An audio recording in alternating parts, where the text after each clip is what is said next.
Hello and welcome to one of my favorite places on the planet. If you've been following my channel for a while, I have brought you here a number of times, and yes, we are back. It is genuinely perfect outside today. I love spring. It makes me happier than any other season, and I am milking it for all that it's worth. I have decided to dedicate the entire day today to writing. I just wrote for about 3 hours at one of my favorite cafes. I am one of those people where if I don't write, people in my life start to actually comment on it because they can tell that I'm like getting a little edgy, and they're like, hey, so have you been writing? How's writing going? I was definitely starting to receive some of those comments, so I'm really happy to kind of just go off on my own today. Anyway, I have kind of been running up against a wall, so I decided to take a much needed break. I am out by the creek now. I'm gonna spend as much time out here as I so desire. I brought my Kindle, and I'm actually gonna be reading Aristotle's POETICS. I've been thinking about different things I can offer on Patreon and Substack, and I've got a few ideas. I'm not gonna commit to anything just yet, but I got a few ideas. One may or may not be a podcast.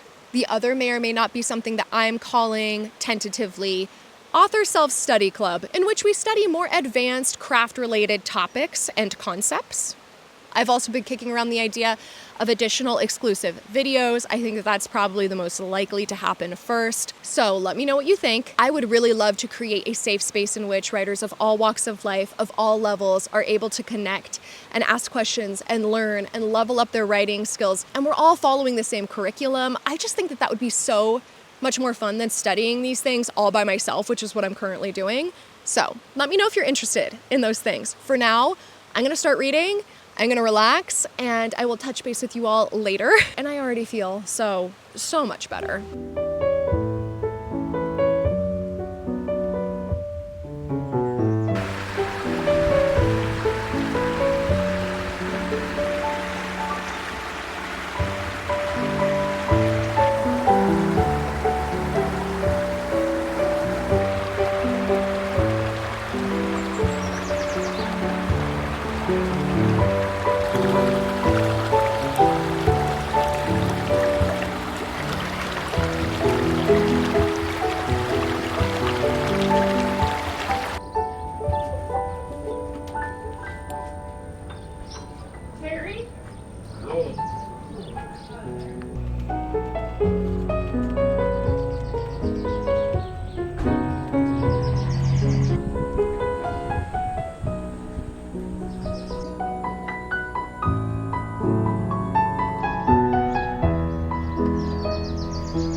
I finally feel like I have caught up on everything. I spent an entire day writing.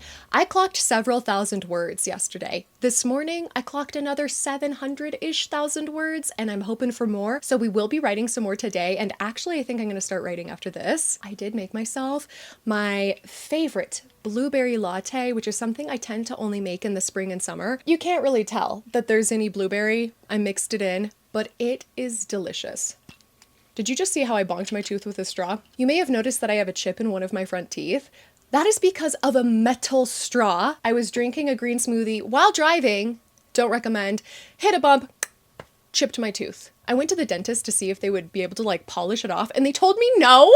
I challenged that. They basically told me I needed to like file down each of my front teeth and then add cosmetic bonding. Is that what it is?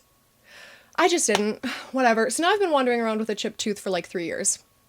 Do not use metal straws. Before I dive into writing, I thought I would talk a little bit more about everything that I've been working on. For me, understanding the theory is really critical to understanding the practice, or to leveling up my practice, and to actually becoming a better writer. It is really easy to write and write and write and write, and then to inadvertently hammer into place some really bad habits. As somebody who has studied art, as somebody who has been creative since the day she was shot out of the womb, I have understood that there is a very technical and scientific side to everything that is considered beautiful. I am a pursuer of beautiful things, and I'm not kidding when I say I'm a hedonist. And so I am pursuing beauty at all times, and I understand that there's even a science to that. What I forgot to mention earlier is that I actually have read Poetics by Aristotle a long time ago. I think it was back in college when I was studying creative writing, and I recall it being very transformative. It's basically the first ever book written about story structure and the importance of it. It talks about the imitation of real life being a valuable source of art, and basically he was describing fiction before there was a word for fiction. I am a voracious reader. I have read tons of books that are fiction and nonfiction alike, and I have gotten more out of fiction than anything, because it puts you in circumstances that you would otherwise never experience. It forces you to think more critically about issues that you may never encounter in your actual life. There is a power behind fiction, which is why it's important to study the ways in which we can write fiction well and strategically. A lot of people get really overwhelmed by the idea of story structure or plot or character arcs or the technicalities in general behind writing, but the reality is this: it is not about following the rules in order to write a good story. It is that every good story has these moving pieces in it. So when you're studying these things, I think it's really helpful to sort of go down the list of all of the different attributes of a good story and see if you can check them off for your own. It is not necessarily about following the rules. It's about understanding how they are effective and using them to your advantage. There are plenty of good stories that sort of bend the rules, and you can too, but you have to understand the rules before you can do that effectively. Anyway, it has been really fun to reread this book and to study it and think about it a little more critically. I have actually already started drafting the posts that I intend to drop on Patreon and Substack. If you're interested in checking that out, when and if it drops. I don't want to say that it is going to drop, but it most likely will drop.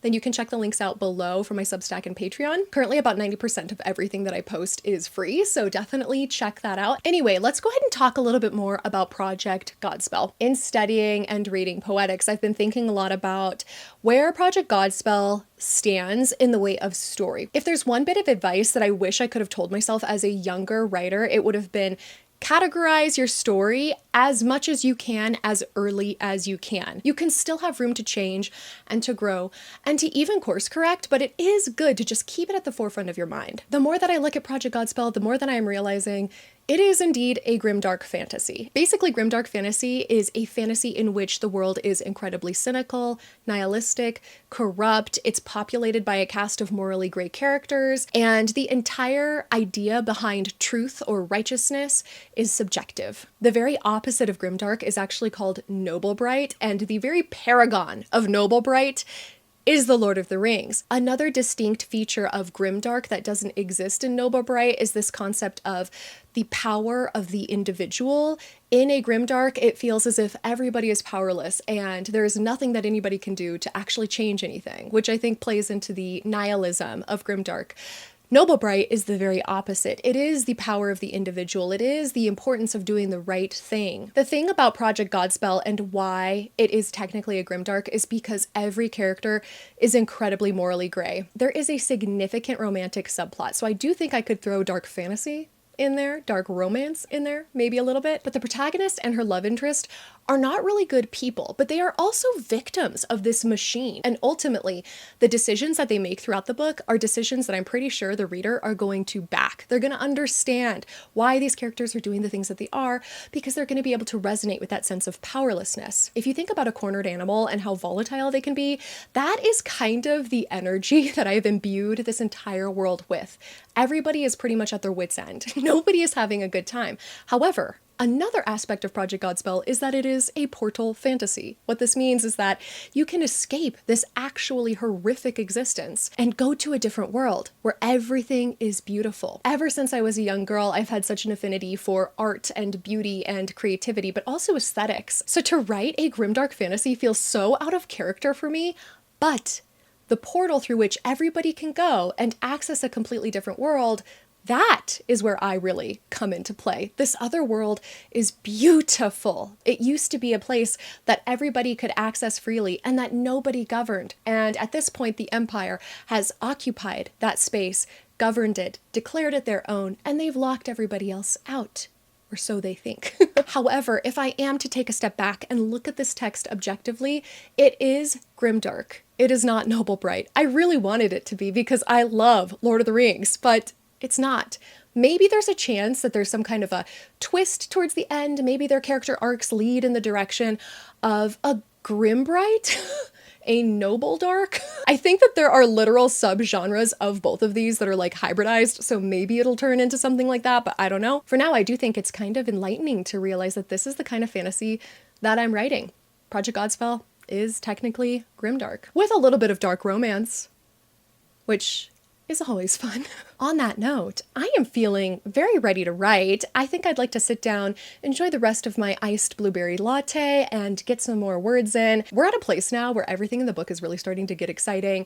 The protagonist is in some hot water, and she cannot get out of it. Okay, I'm gonna go do that, and I will touch base with you after I finished writing.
Hello, my friends, and welcome to what will probably be our final check-in together in this video. I have a couple of things to talk about today that feel groundbreaking, and I'm really excited to discuss them. I've kind of inadvertently saved the best for last. I just got done having my weekly write-in with two of my author besties.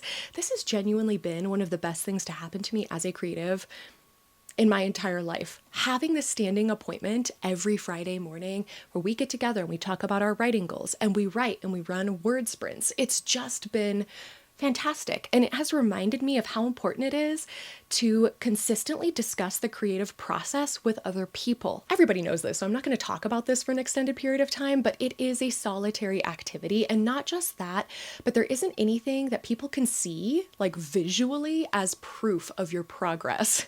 So if you're painting something, people can see the progression of that piece. But with writing, unless they're reading everything that you write, which I highly doubt that they are, there's no actual evidence that you're getting anywhere. I have people in my life who I am not convinced actually believe me when I say that I'm making progress. But anyway, before I talk about some of the big breakthroughs that I've had today, I need to shout out my author besties in question because they both have books coming out. Let's start with SM Somerset. You guys, take a look at this cover.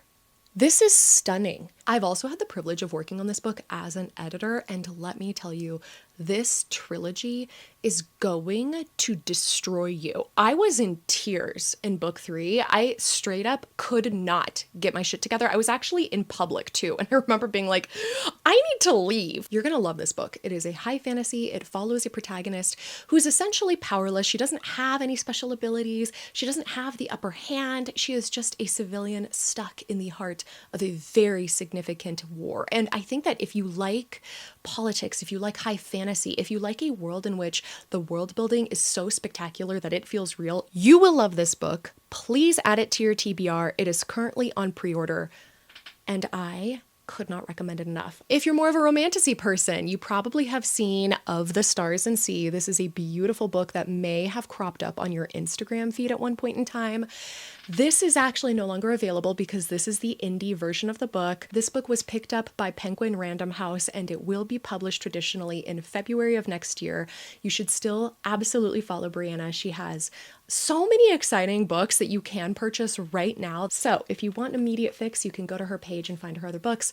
But this is the one that she is currently working on right now. And it has been so exciting to see her go down like the indie to trad pipeline. Definitely check out their books. You will absolutely love them. Now, let's talk about some of the big breakthroughs that I had today regarding Project Godspell. These breakthroughs, interestingly, kind of circle back to some of the points that Aristotle makes in Poetics that I disagree with. He makes a strong argument that plot is actually more important than character. I disagree. A plot without a good, compelling character who is actually tailored to fit that world is not going to hold any meaning. If you have the wrong character in the wrong plot, they are never going to move in harmony. There was a scene that I was working on this morning during my write-in on Project Godspell that made me really realize this in full measure. These characters, every single character, every single one in the entire cast of Project Godspell could not exist in any world except for this one. They are so intimately tethered to this world that they literally cannot exist anywhere else. I've seen people talk about creating a protagonist that they really like and sort of transplanting them into different books. I am unsure about that. I'm sure sometimes it might be able to work. You probably have to do some obvious revision regarding their backstories and all of that. But for me, my characters tend to populate worlds in which they are intimately tied. I don't know how else to describe it. I feel like I'm very inarticulate today. I kind of am starving, so that's probably part of it. But one particular character who was the central focus of this scene that I was working on today, he especially just feels like he is almost a personification of the plot. Does that make sense? A personification of the world that I have built. Everything about him is symbolic of the biggest issues within this world. God, it's so hard to describe this without spoilers, so I feel like I did not expect that when I started this conversation. But I find it to be really interesting how I love these characters so much, and I could never abandon them. I have to write their stories now because there's no way for me to extricate them from this story world or from this plot. They are married to this place. This is them. The plot is the protagonist as much as the protagonist is the plot. I don't know how else to say it. One quality that every well-told story has, without exception, is that there is cohesion. Everything feels almost divine. There is a rhyme and a reason to absolutely everything. And I think that this leads me to what will be my final point. And this is probably the philosophy that I agree with most when it comes to Aristotle and his perspective on story. Aristotle talks about how everything in a story should feel surprising but inevitable. When you encounter the climax of a story, it should neither be something that you've predicted nor something that you feel you didn't expect. It needs to be surprising but inevitable. You didn't see it coming, but unconsciously, there's no other way for this story to go. And you know that. There is this really interesting, speaking of imitation, speaking of the fact that fiction emulates real life, there is a certain divine rhythm to the way that we all exist. Things do seem to happen in a way that we can all derive meaning from. I'm not saying that there is divine meaning. I am saying that sometimes it really feels that way. And so when we create art that emulates that feeling, when we create fiction that emulates that feeling, it will convey this sense of completion. It does make you feel like you're looking at something that is real instead of something that is curated or slapped together. For example, when you're painting a still life and you see a shadow, your first instinct is going to be to add black, when in reality, if you understand color theory, what you should add first is the opposite of the color of the subject. So if you're painting an orange, you would add some blue. That is what I mean by understanding craft when you're writing. There is a way to create a story that feels polished and finessed in subtle ways that you cannot really achieve unless you understand what you're doing. Never forget that what we're doing is a balance of science and art art really is just intuition. It's looking at life and asking it to explain itself. If you feel like you're struggling with theory, maybe check out my Patreon and Substack. I'm sorry for plugging that so much in this video. I am not meaning to, but I just am really eager to create a community. I do cross-post on both Patreon and Substack, so if you are interested, just pick your favorite platform. Do not subscribe to each. You'll be getting redundant information. Until next time, write on, writers, and I will see you in my next video.